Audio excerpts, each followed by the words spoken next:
Welcome to Just Being Real with Houston. Today we are out on a pontoon boat in beautiful Hernando Beach, Florida, out in the flats, a popular swimming area, and smelling that nice ocean breeze, salt water. It just reminds me why I love Florida.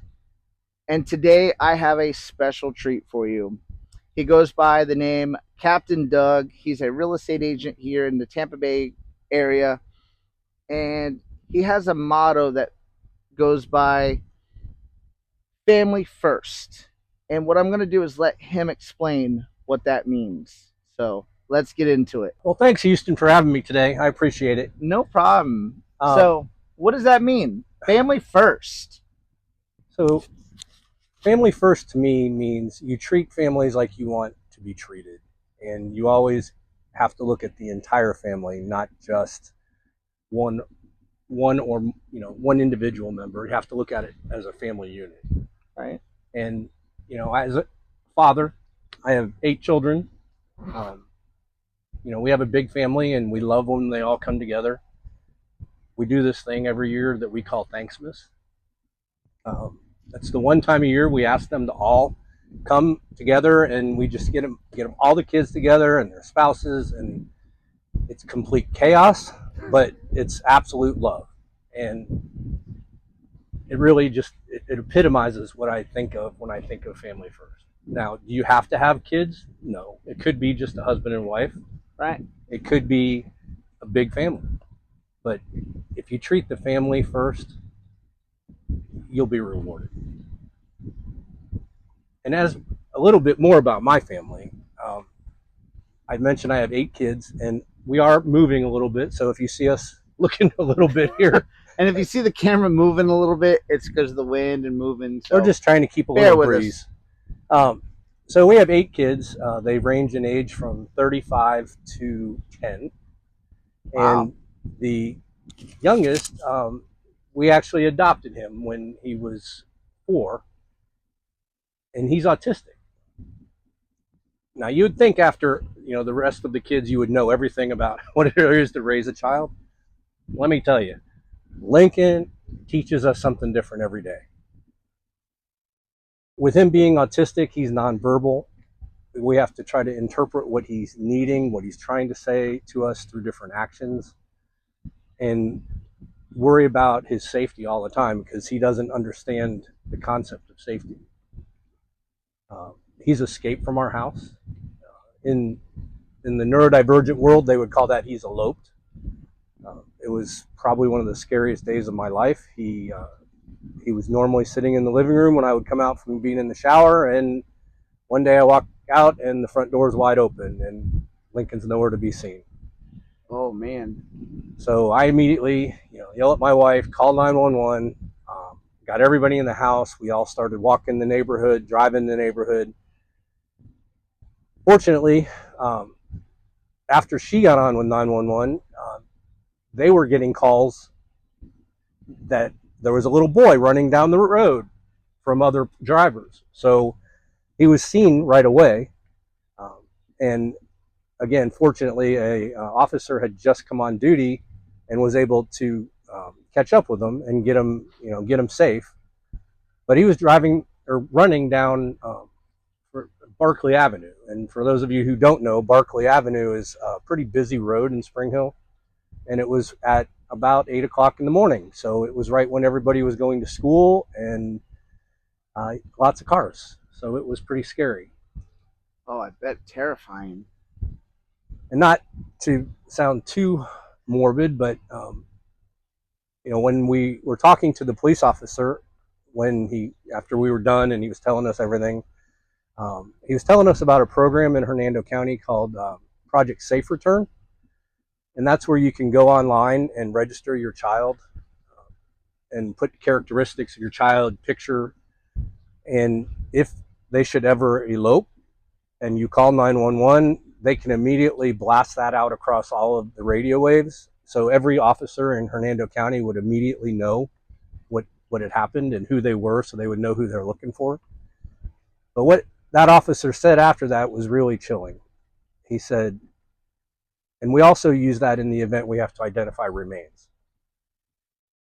Yeah. And that really just kind of hit both my wife and I. Like, wow. Because if my kid just goes and hides in the house and I can't find them because they're being quiet, it terrifies me. So I couldn't even imagine having a kid that would just go out the door that you just never know. And That's got to be terrifying. And like I said, he just doesn't understand safety. So right. He thinks it's fun. Going outside, gonna go play. He's going running, and yep. It isn't the first time that he's eloped. He eloped from the school he was at when he was in Indiana. That's a story for a different time.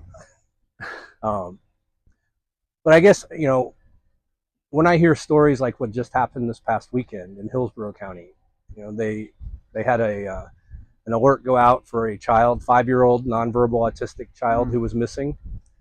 Family woke up in the morning and the kid was gone, and so they immediately called police. There was a huge search, and in this instance, it was very unfortunate. They found that child in a retention pond, and he was deceased. So, that family, instead of worrying about back to school supplies, is worrying about funeral arrangements. And that's truly heartbreaking that they have to go through that. Yeah, I couldn't even imagine. That's why I do what I do. I don't know everything about keeping all these children safe, but I've learned a lot. And in my real estate business, if I can help any family identify potential safety issues where they might need to install a different type of lock or a window lock or attach something to a wall because their child climbs, or even have sensory issues. I can tell you that Lincoln had an issue when we moved into our house where a certain light, it would make him go crazy. And so we ultimately figured out it was a sound being emitted from the light. And, until he desensitized himself from that, it was bothering him. So we couldn't put that light on for a while. And those are the types of things that I think most other real estate agents don't think about. I think most real estate agents have really good intentions, but until you live through the things that I've lived through, you just don't even think about them. National Association of Realtors says that every single person knows at least 12 realtors. So when you talk about everybody knowing 12 of us, yeah, how do you know who to work with? Exactly. And I truly believe that if you help people, that the blessings and the benefits will follow. Right. It's not about chasing the next check or chasing the next closing. It's about making sure that a family has a house that works for them, that it's getting a little bumpy, that keeps them safe, and they ultimately are in a place where they can feel secure.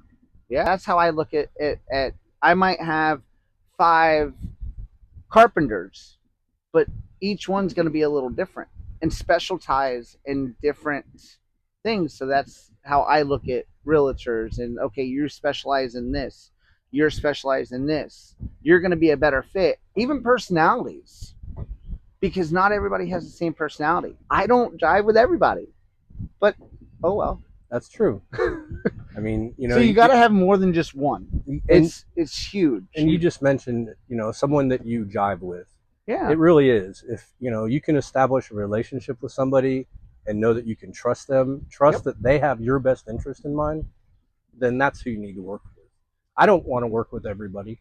Right. I really don't. Then you won't have your family first time. But, that's data shows that there's 1 in 4 families have a neurodivergent family member. And there's plenty of work out there for everybody. Absolutely. There's enough sand in the sandbox. Because there's only so many hours in a day that you can help. How many clients can you help in a day? Truly schedule a time to go house hunting with. How many can you do that with? If I'm actually taking someone out looking at homes, I'll do 1 person. See? One family. One family. That's all, because you don't want them to feel like, hey, you're just a number. Oh, maybe people think this, but I don't know. I thought it before I became a realtor, but I do a lot of preparation. When someone says to me, I want to look at these 5 homes, it takes me several hours to prepare to get ready to go see those homes. It's not me just getting online and scheduling the time and saying, okay, let's go. No, I go on, I look at the history of the home, I try to see how long it's been for sale, the data behind it. Maybe if you try to understand, motivation of the seller, look at the schools that it's around, the safety of the area, especially if you know that they have an autistic son or daughter, you know, the safety in terms of sensory, are we on a busy street? Do we have different issues we need to worry about when we go look at this house? And take your time. Right. I mean, most people schedule 15 minutes in a home. When you have families that really need to understand this, they're spending a lot of money and making the biggest purchase of their lives. I think they deserve more than 15 minutes in the house before they make that choice. Absolutely. So take your time. I know how long it takes people just to pick a roof system, let alone a house, which is and yet that's what way more. That's what people almost expect. Like, okay, we'll give you 15 minutes in the house, and then you go, okay, well, let me put an offer in for $500,000. Huh? I just took 15 minutes to choose to spend that kind of money. Wow. Let's get real. Keeping it real. Yeah, that's exactly what it's about. Is now that's just crazy. So, without saying any trade secrets, because I know that's important to keep. But what is something that people should look for or ask when looking for a realtor? Do you have any? First and foremost is, can you get along with them and can you trust them? It comes back to the relationship. If you can't have a trusting relationship with a person, then there's no need to work with that person. You need to know that I am keeping your best interests in mind in everything that we do. And not just going, oh, well, this is a commission. No, you need to understand that I'm looking at it from, does this work for you and your family?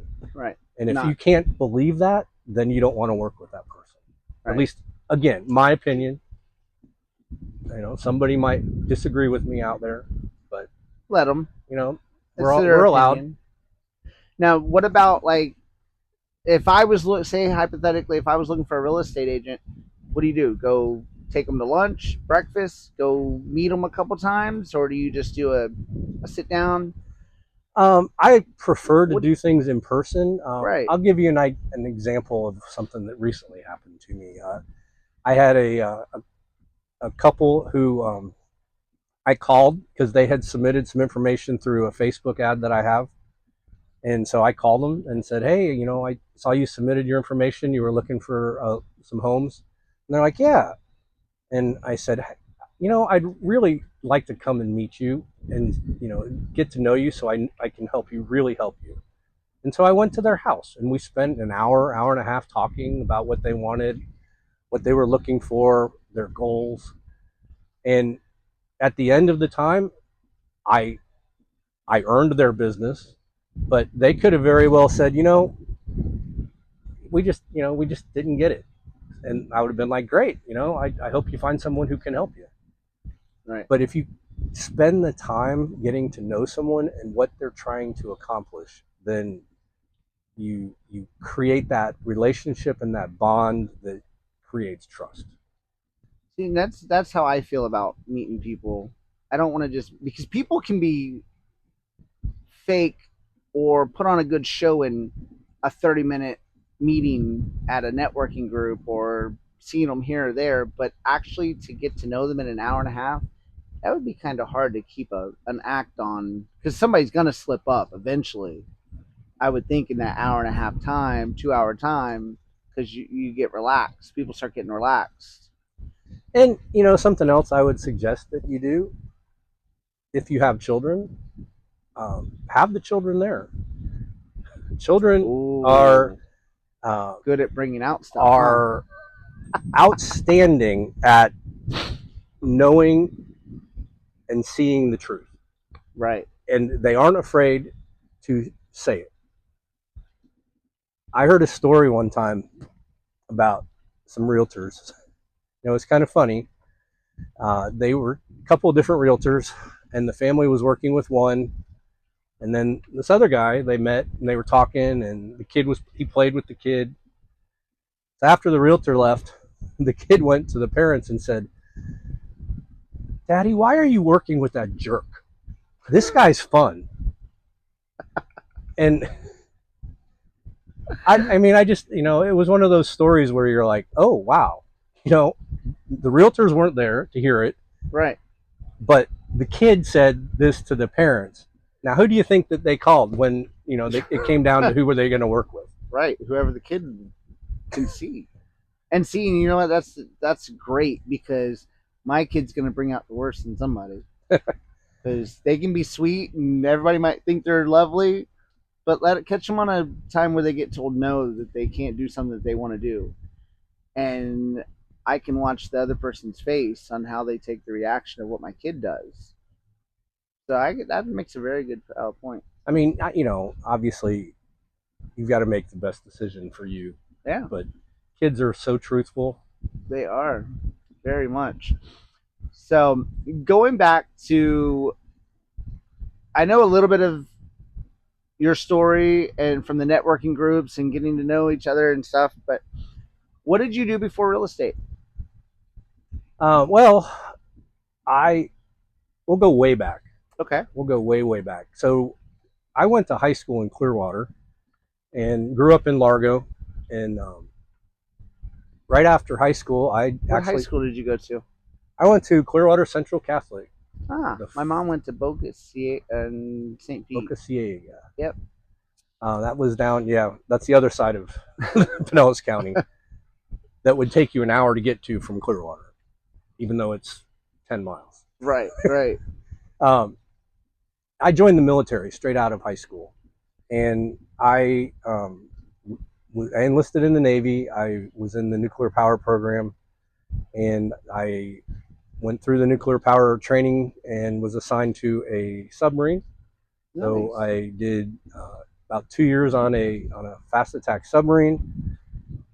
And then after that, I went to an aircraft carrier. So I got to see the smallest ship and the largest ship.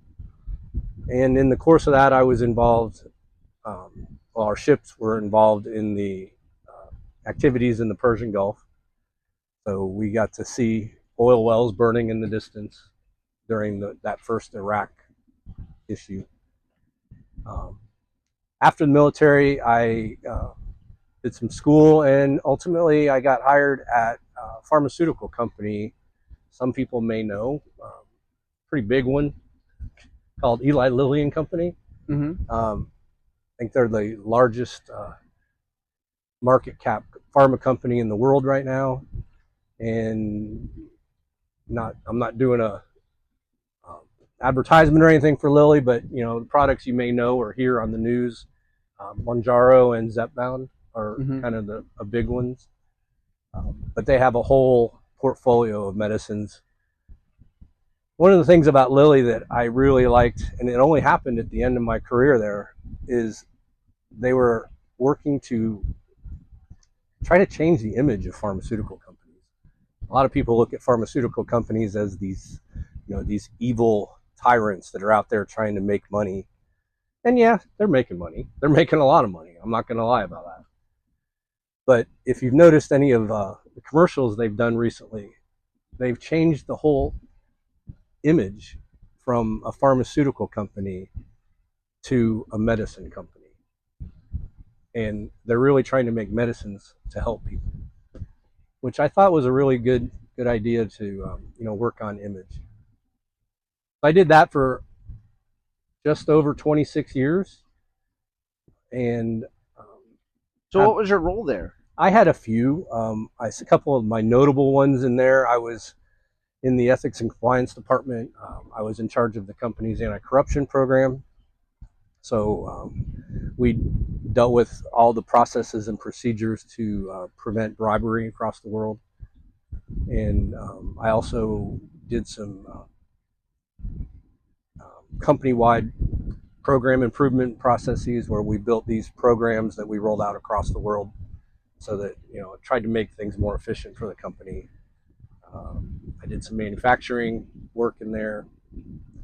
I started in toxicology, so I was initially in some research roles.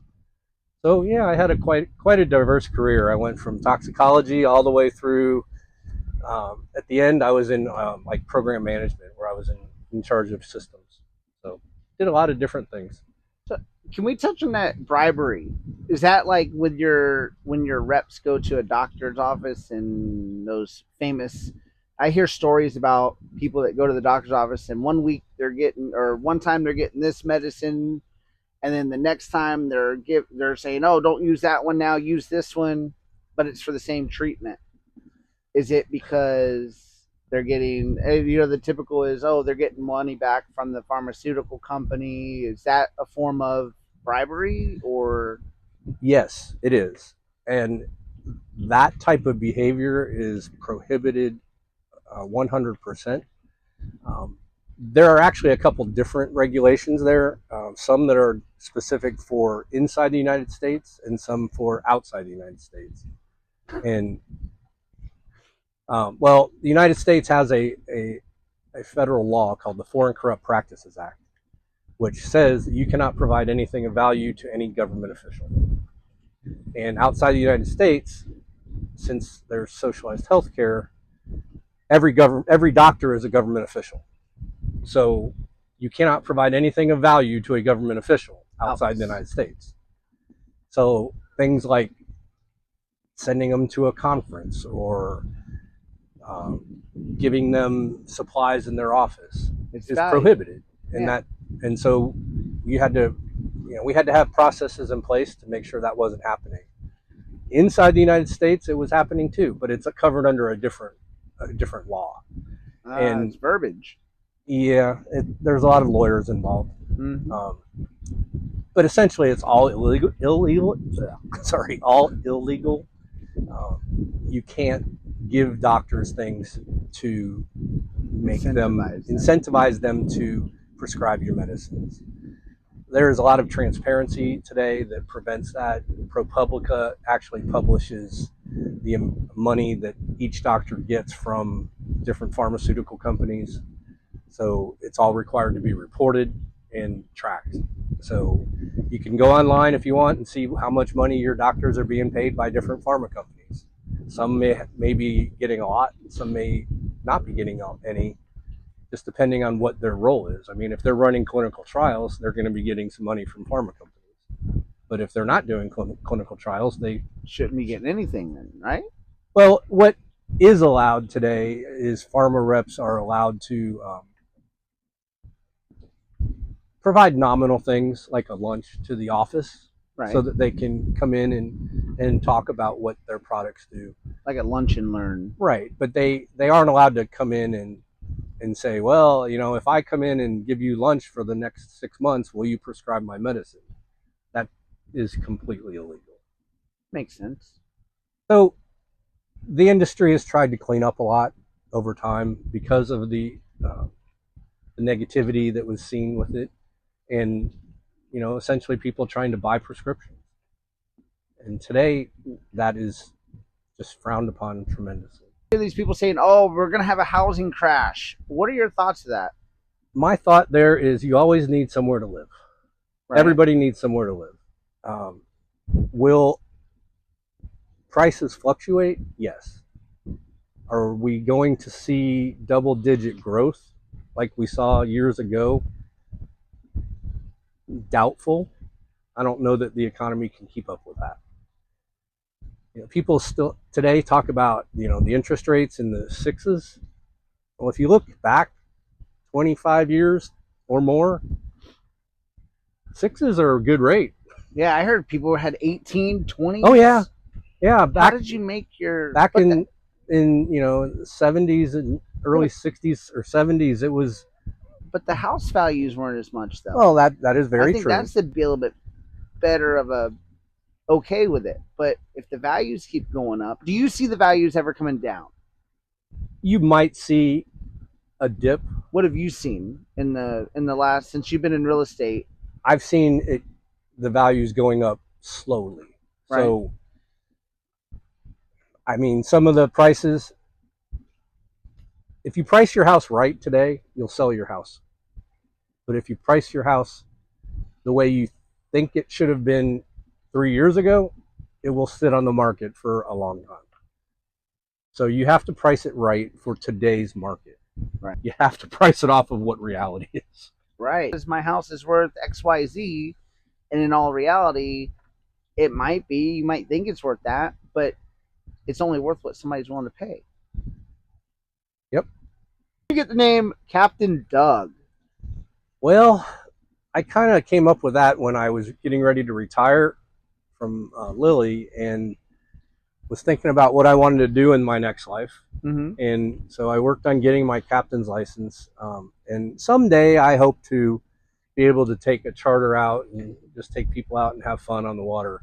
Um, right now I'm focused on real estate and helping people that way, but eventually I want to be able to bring them out and, bring them out on the water and take them out here and let them enjoy this, because not everybody can do this. And I think everybody should have the opportunity to do this.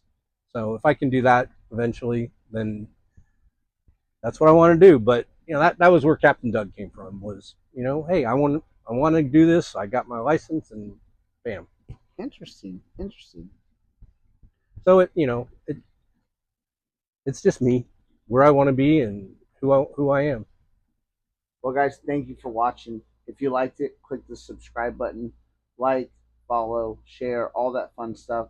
Help support the channel grow. And also, I'm going to keep Captain Doug's information in the description below. That way you can get a hold of him if you need anything. Till next time, keep it real.